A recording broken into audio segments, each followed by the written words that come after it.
Capítulo número 16. El secreto de David. ¿Te has preguntado alguna vez por qué Dios llamó a David varón conforme a mi corazón? ¿Cuál era el secreto de David? ¿Qué había en David para que Dios le bendijera tanto haciéndole rey sobre todo Israel? He oído decir a algunas personas que Dios llamó a David un hombre conforme a su corazón porque era rápido para arrepentirse. Sin embargo, hubo otras personas en la Biblia que fueron rápidas para arrepentirse, de modo que esto no destacaría a David. Además, Dios llamó a David un hombre conforme a su corazón antes de haber cometido su pecado con Betsabé, de modo que no puede ser debido a su rápido arrepentimiento. El secreto de David es la clave de la plenitud de las bendiciones de Dios en tu vida. Debe de haber algo único en cuanto a David que le hiciera destacar. ¿Te gustaría saber cuál era su secreto? Yo creo con todo mi corazón que este secreto es la clave de la plenitud de las bendiciones de Dios en tu vida. Ven conmigo al Salmo 132, donde encontrarás el secreto de David. David escribió este salmo cuando el rey Saúl le perseguía. Saúl estaba celoso de David y temía que algún día él llegase a ser rey en su lugar. Y por eso Saúl persiguió a David hasta el desierto. Con este telón de fondo, David escribió: Acuérdate, oh Jehová, de David y de toda su aflicción, de cómo juró a Jehová y prometió al fuerte de Jacob: No entraré en la morada de mi casa, ni subiré sobre el lecho de mi estrado. No daré sueño a mis ojos, ni a mis párpados adormecimiento, hasta que... Salmo 132, del verso 1 al 5.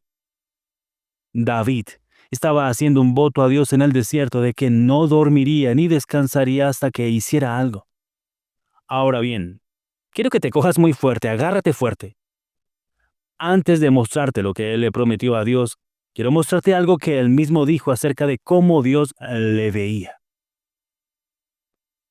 Pero Jehová, el Dios de Israel, me eligió de toda la casa de mi padre para que perpetuamente fueses rey sobre Israel. Porque a Judá escogió por caudillo y de la casa de Judá a la familia de mi padre. Y de entre los hijos de mi padre se agradó de mí para ponerme por rey sobre todo Israel. Primera de Crónicas, capítulo 28, verso 4. David dijo: Dios se agradó de mí. Uy, cómo me encanta eso. Me encanta el modo en que otra versión capta lo que él dijo. Dice que le gustó a Dios para ponerle por rey sobre todo Israel. ¿Sabes que incluso en Israel en la actualidad cuando dicen me gustas, es la misma palabra hebrea utilizada aquí que es ratzah? Me ratzah significa me gustas. ¿Qué hizo a David un hombre conforme al corazón de Dios? ¿Te gustaría descubrir por qué a Dios le gustaba a David? ¿Qué le hacía tan especial?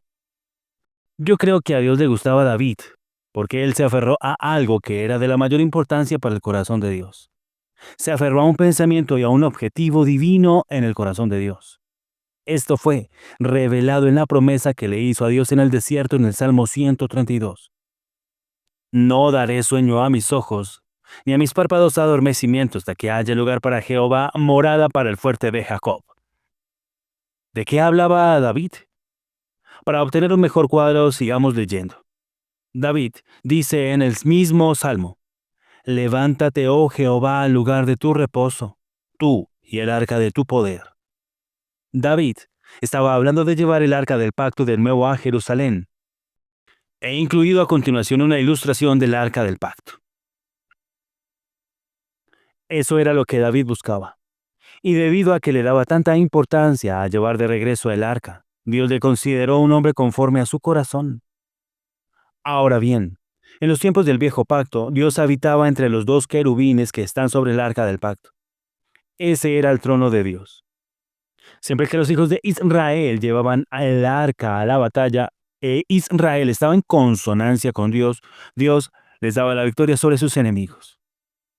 Permite que te diga lo importante que era el arca del pacto. Por si acaso, la única vez que hayas oído del arca fue cuando viste la película Indiana Jones en busca del arca perdida. A propósito, si viste la película, Permite que te diga que no era una descripción precisa del arca. No había ningún espíritu viviendo dentro del arca, tal como lo describía la película. Ahora bien, durante la época del Antiguo Testamento, ¿cuál era el país más santo para Dios cuando él miraba a la tierra? Era Israel, por supuesto. ¿Cuál era la ciudad más santa en todo Israel? Claro, Jerusalén. ¿Cuál era el lugar más santo en toda Jerusalén? Era el templo sobre el monte del templo. En las instalaciones del templo estaba el atrio exterior, el lugar santo y el lugar santísimo. ¿Cuál era el lugar más santo del templo? Obviamente era el lugar santísimo. En el templo se encontraban muebles como la menorá, el altar del incienso y la mesa de la proposición en el lugar santo. Pero detrás del velo estaba el lugar santísimo y un único mueble podía encontrarse allí, el arca del pacto. Esto significa que el arca del pacto era el objeto más santo de la tierra en aquel momento de la historia. Era el centro de Dios, en el centro del universo y en el centro del corazón de Dios. En el Antiguo Testamento, Dios dijo que Él hablaría al sumo sacerdote de entre los querubines. Este lugar era realmente el propiciatorio. El propiciatorio era también el lugar donde el sumo sacerdote ponía la sangre del sacrificio animal, cada año el día de la expiación. El día de la expiación era la única vez en todo el año en que el sumo sacerdote podía atravesar el velo y entrar en el lugar santísimo. ¿Sigues conmigo? Agárrate fuerte, pues llegamos a la parte emocionante. Tipología del Arca del Pacto.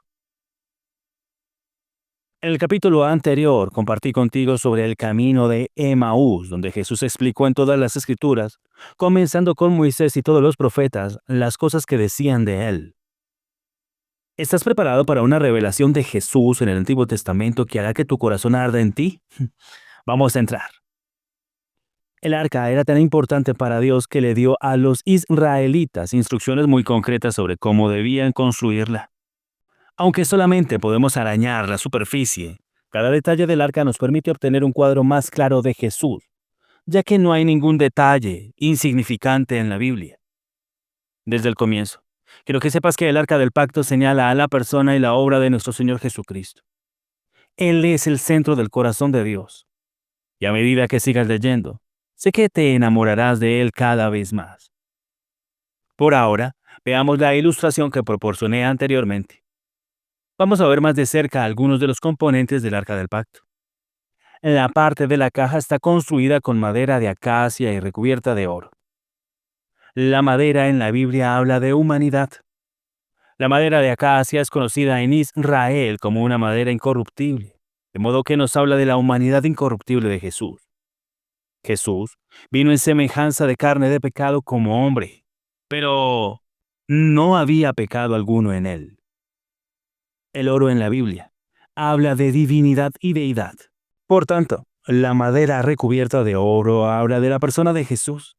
Él era completamente humano y al mismo tiempo completamente Dios. ¿Quién está en el arca del pacto? Veamos la tapa de la caja. Toda la tapa estaba hecha de una sólida lámina de oro y cubría la caja. En hebreo, la tapa se llama caporet, que significa propiciatorio. Veamos lo que se usaba para ocultar de la vista el propiciatorio. Había 3 objetos que se guardaban en el arca del pacto. El primero eran las tablas de piedra sobre las cuales Dios escribió los 10 mandamientos.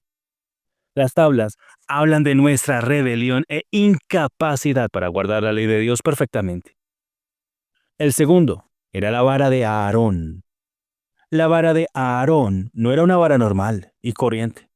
Se puso en el tabernáculo de noche y no solo produjo ramas, sino también fruto y flores. ¿Sabes por qué Dios hizo eso? Fue porque el pueblo se quejaba contra el nombramiento de Aarón por parte de Dios como el sumo sacerdote. Por eso Dios hizo que la vara de Aarón reverdeciera sobrenaturalmente para demostrar al pueblo que Él fue quien había nombrado a Aarón. Así, la vara de Aarón habla de la rebelión del hombre contra el líder designado por Dios. El objeto final en el arca era la vasija de oro de maná. La Biblia denomina al maná comida del cielo. Y cuando los hijos de Israel lo comieron mientras estaban en el desierto, ninguno de ellos estuvo enfermo por 40 años. Sin embargo, ellos lo llamaban pan tan liviano. Por tanto, la vasija de oro de Maná habla de la rebelión del hombre contra la provisión de Dios. ¿Puedes ver que cada objeto en el arca habla de nuestros pecados y nuestra rebelión en contra de Dios? Bueno, pero ¿qué hizo Dios con nuestros pecados y nuestra rebelión? Él los puso todos ellos en el arca del pacto y los cubrió con el propiciatorio, donde se ponía la sangre de los sacrificios animales. Al hacer eso, Él estaba diciendo que no quería ver los pecados y la rebelión del hombre. Cuando Él mira hacia abajo, no puede ver los pecados y la rebelión del hombre, porque todos ellos están cubiertos por la sangre en el propiciatorio. Dios no puede ver tus pecados cuando están cubiertos por la sangre. Permíteme decirlo una vez más para asegurarme de que no lo pasaste por alto. Dios no puede ver tus pecados cuando están cubiertos por la sangre. Por eso en el Antiguo Testamento Israel se regocijaba cada vez que su sumo sacerdote entraba en el lugar santísimo el día de la expiación y ponía la sangre del sacrificio animal sobre el propiciatorio. Cuando la sangre estaba en el propiciatorio, Dios no podía ver el rechazo de sus leyes en los 10 mandamientos. No podía ver el rechazo de su sacerdocio señalado en la vara de Aarón. Y no podía ver el rechazo de su provisión en la vasija de oro de Maná. Él no podía ver los pecados del pueblo y su rebelión. Él solamente veía la sangre sobre el propiciatorio. La misericordia triunfa sobre el juicio. Hay más. El propiciatorio también habla de la persona de Cristo. La Biblia declara, y Él es la propiciación por nuestros pecados. Esto significa que Jesús se convirtió en nuestro sacrificio para dirigir la ira de Dios desde nosotros a Él mismo. Propiciación es una palabra hermosa. En la cruz, Jesús se convirtió en la propiciación por nuestros pecados. Si estudias la palabra propiciación en la Septuaginta, una traducción griega del Antiguo Testamento, descubrirás que es la misma palabra que propiciatorio. Por lo tanto, cuando el apóstol Juan dijo que Jesús es nuestra propiciación, estaba diciendo que Jesús es nuestro propiciatorio. El propiciatorio estaba hecho de una lámina sólida de oro a la que se había dado forma mediante golpes. De la misma manera, para que Jesús ocupase nuestro lugar y fuese nuestro propiciatorio, tuvo que ser brutalmente golpeado y flagelado para que por su llaga seamos sanados. Cuando miras la ilustración del arca del pacto, también verás la corona en el propiciatorio. Esta corona tipifica la majestad, la gloria y el reinado de Jesús. Él fue el único rey que no vino para ser servido, sino para servir. Él se convirtió en un siervo rey por nosotros en la cruz. Por lo tanto, el arca del pacto es una sombra de nuestro Señor Jesucristo, de su persona y de su obra. A causa de su sangre, todos nuestros pecados han sido limpiados. Por eso era peligroso que alguien en aquellos tiempos levantase el propiciatorio para descubrir los pecados y la rebelión que Dios había cubierto. El propiciatorio no debía de ser levantado en ningún momento y las consecuencias por hacerlo eran muy graves. La Biblia registra que cuando las personas en una aldea llamada Bet-Semes levantaron el propiciatorio para mirar dentro del arca, muchos de ellos fueron destruidos. Nadie debía echar ni siquiera una ojeada a los 10 mandamientos. Dios quiere que la ley sea expuesta porque representa nuestra rebelión, y solamente ministrará muerte y condenación. Lo peculiar es que las personas han reflejado en pósteres los 10 mandamientos que cuelgan en las casas actualmente, cuando incluso en el Antiguo Testamento Dios mantenía la ley oculta bajo el propiciatorio. Te quiero hacer una pregunta. ¿No crees que los creyentes en la actualidad deberían exaltar la misericordia de Dios y su gracia por encima de la ley? Notemos que el propiciatorio está situado por encima de la ley. Esto nos dice que la misericordia de Dios triunfa sobre el juicio. La gracia de Dios está por encima de la ley de Dios. Dios ejecuta juicio porque Él es justo, pero su deleite no está en el juicio. Su deleite está en la misericordia y en la gracia. La Biblia nos dice que la ira de Dios solo dura un momento, pero su misericordia permanece para siempre. El modo en que algunas personas retratan a Dios en la actualidad crea la falsa impresión de que su misericordia dura solamente un momento, pero su ira permanece para siempre. Eso sencillamente no es cierto. Su ira terminó en el momento en que fue ejecutada sobre Jesús en la cruz. De hecho, incluso su juicio demuestra su gracia, porque en lugar de juzgarnos por nuestros pecados, los cuales nos merecíamos, el juicio recayó sobre su Hijo Jesucristo, en quien no había pecado. Y eso, mi querido amigo, se llama gracia. El juicio que nosotros merecíamos cayó sobre Jesús, mientras que las bendiciones que Él se merecía cayeron sobre nosotros. Ese es el favor inmerecido que no nos podemos ganar. Por lo tanto, mi querido amigo, no levantes el propiciatorio para descubrir tus pecados o los pecados de otros. Han sido completamente perdonados por la sangre de Jesús. Aleluya. Hace regresar el arca del pacto. Regresemos a lo que David prometió hacer: llevar el arca del pacto de regreso a Jerusalén. Por más de 20 años, el arca del pacto había estado en una colina llamada Kiriat Jearim, que significa los campos del bosque. David había oído sobre el arca desde que era un muchacho que crecía en Belén, Efrata, la misma Belén donde Jesús nació. Y por eso dijo: He aquí en Efrata lo oímos, lo hallamos en los campos del bosque, refiriéndose a Kiriat Jearim. Mientras crecía, David debió haberse preguntado por qué nadie hacía nada para llevar el arca de regreso a Jerusalén, a donde pertenecía. Saúl era el rey en aquella época, pero él nunca tuvo el deseo de hacer regresar el arca a Jerusalén. Sencillamente la dejó en Kiriat Jearim. Por lo tanto, la pasión de David era llevar de regreso el arca al monte Sión en Jerusalén, porque el Señor había escogido Sión como su morada. Dios mismo dijo de Sión: Este es para siempre el lugar de mi reposo. Aquí habitaré porque lo he querido. ¿Sabes por qué Dios escogió el monte Sión y no el monte Sinaí? Se debe a que el monte Sión representa su gracia, mientras que el monte Sinaí representa su ley. En el primer Pentecostés, 50 días después de la primera Pascua, Dios dio los 10 mandamientos en el monte Sinaí y 3,000 personas murieron. El día de Pentecostés, después de la resurrección de Jesús, Dios dio el Espíritu Santo en el monte Sión y 3,000 personas fueron salvas, y nació la iglesia del nuevo pacto. La ley mata, pero el Espíritu da vida. La ley condena, pero la gracia salva. Dios ha escogido la gracia sobre la ley, el monte Sión sobre el monte Sinaí. Cuando entiendas la tipología del arca del pacto, verás que llevar de regreso el arca del pacto es exactamente lo mismo que llevar de regreso a Jesucristo a un lugar de prominencia y hacerle a Él y su obra terminada el centro de toda tu enseñanza y predicación. Hace mucho tiempo el Señor me dijo lo siguiente: Hijo, haz regresar a Jesucristo a la iglesia. Mira, te voy a confesar algo. Me entristece que en muchas iglesias en la actualidad uno apenas oiga mencionar el nombre de Jesús.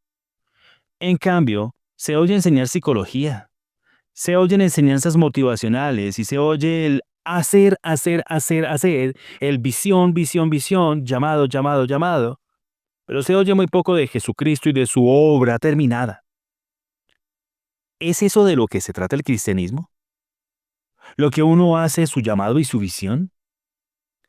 Hay un versículo muy popular del libro de Apocalipsis que los cristianos utilizan para los incrédulos. Dice: He aquí yo estoy a la puerta y llamo. Si alguno oye mi voz y abre la puerta, entraré a él y cenaré con él y él conmigo. Pero cuando vemos el contexto de este versículo, en realidad no está escrito para los incrédulos, sino para la iglesia en la Odisea. Ahora bien, la pregunta es: ¿por qué está el Señor fuera de la iglesia y llamando? Todo se trata de revelar a Jesús. Cuando viajo por todo el mundo para predicar el Evangelio de Jesús, mi mayor recompensa como pastor es poder conocer a preciosos creyentes y revelarles a Jesucristo otra vez. No hay mayor recompensa que la de saber que he abierto sus ojos para ver más de Jesús, de su gracia, de su belleza y de la perfección de su obra, porque sé que ese es mi llamado en la vida de parte del Señor. Aún recuerdo que Wendy y yo estábamos viviendo en un lugar muy pequeño cuando nos casamos. Fue nuestro primer apartamento. Nuestro estudio era tan diminuto que ni siquiera teníamos una silla en aquella época. Cuando yo me sentaba en el piso de mi estudio leyendo las escrituras, Dios me hablaba. Él comenzó a mostrarme con más claridad de la que yo había visto nunca, que nos estaba dando a Jesucristo el lugar central en el cuerpo de Cristo. Y como resultado, la plenitud de sus bendiciones no estaba fluyendo como debería. Cuando a Jesucristo no se le da un lugar central en el cuerpo de Cristo, la plenitud de sus bendiciones no está fluyendo como debería. Cuando Él me mostró esto, yo dije, Señor, si yo predico sermones que están llenos de Jesús, y si todos mis sermones tratan sobre Jesús, creo que nadie querría escucharlos. Entonces le oí decir lo siguiente, Hijo, ¿seguirás estando dispuesto a hacerlo incluso si nadie acude? ¿Si nadie quiere oírlos? ¿Seguirás predicando cada sermón lleno de Jesús? Yo quedé sorprendido por la pregunta. Y lo pensé durante un rato porque, siendo un pastor joven, yo era ambicioso y quería que la iglesia creciese. Entonces le dije, y nunca olvidaré lo que le dije. Señor, incluso si nuestra iglesia es más pequeña después de hacer eso, estoy dispuesto a hacerlo. Por lo tanto, no me importaba si las personas lo aceptaban o no. Sencillamente, comencé a predicar a Jesucristo, sobre Jesucristo y su obra terminada. Ya han pasado muchos años, y ahora sé que la pregunta era una prueba de parte del Señor. Nuestra iglesia no se hizo más pequeña. No, explotó justamente después de aquel encuentro con el Señor. De ser solamente unos cientos de personas en aquel momento, hemos crecido hasta llegar a más de 15,000 personas mientras escribo. Sigo recordando exactamente dónde estaba yo sentado en mi estudio cuando Dios me dio este reto. Desde ese momento en adelante, Él me ha dado todo lo que necesito para cumplir este llamado. Él me ha dado una esposa increíble, una hija maravillosa. Cuando Él me habló, Jessica aún no había nacido. Y claro, estupendos líderes para apoyar este llamado. Todo lo que Él me ha dado en mi vida ha sido para llevarme a un lugar donde Jesús pueda ser exaltado. Muchos me han dicho que yo estoy llamado a predicar la gracia, pero mi principal llamado no es solamente enseñar sobre la gracia, es volver a situar a Jesús en el lugar central de la iglesia y su gracia es parte de eso. No se puede separar a Jesús de su gracia de ninguna manera. La Biblia dice, pues la ley por medio de Moisés fue dada, pero la gracia y la verdad vinieron por medio de Jesucristo. Realmente no es fácil predicar la gracia, porque cuando uno predica la gracia, no le da importancia alguna al hombre, sino toda a Jesús. Y al hombre no le gusta eso. Al hombre le gusta pensar que ha ayunado 40 días y 40 noches para conseguir la unción. Quiere ser capaz de decir, mire, es que yo pagué el precio de este poder espiritual. Hey, mi amigo, Jesús pagó el precio. No se trata de que tú ayunes, se trata de la obra de Jesucristo. Llevar a Jesús de regreso al monte de Sión. Permíteme explicarte lo que significa llevar a Jesús de regreso al monte Sión. Llevar a Jesús de regreso al monte Sión es llevar a Jesús de regreso al lugar de la gracia. ¿Has oído sermones en los que predican sobre Jesús, pero los sermones son muy duros? Bueno, quiero contarte que cuando yo era adolescente y estaba en mi anterior iglesia, recuerdo un sermón que realmente me asustó. El predicador dijo lo siguiente. Jesús mismo dijo que a menos que su justicia sea mayor que la justicia de los escribas y los fariseos, nunca entrará en el reino de los cielos. Y entonces dijo, si los fariseos tenían ese estándar, entonces nosotros debemos de tener estándares incluso más altos que ellos. Y yo me sentí verdaderamente condenado. ¿Qué esperanza entonces había para mí? Ya que yo ni siquiera llegaba a la altura del estándar de los fariseos.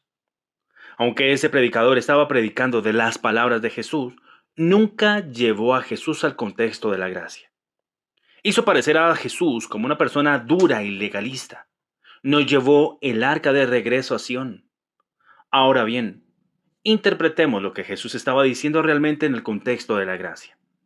Estaba diciendo que el único camino para entrar al cielo es tener la justicia de Él, que sobrepasa todos los demás estándares de justicia. Su justicia está muy por encima de la justicia propia de los escribas y los fariseos. ¿Y sabes qué? La justicia de Él es un regalo para ser recibido gratuitamente y es tuyo hoy. Recíbelo. Ser un hombre conforme al corazón de Dios. Este es el secreto de las bendiciones de David. Él buscó el arca del pacto y Dios le llamó un hombre conforme a su corazón. Hoy, también tú puedes ser el hombre o la mujer conforme al corazón de Dios.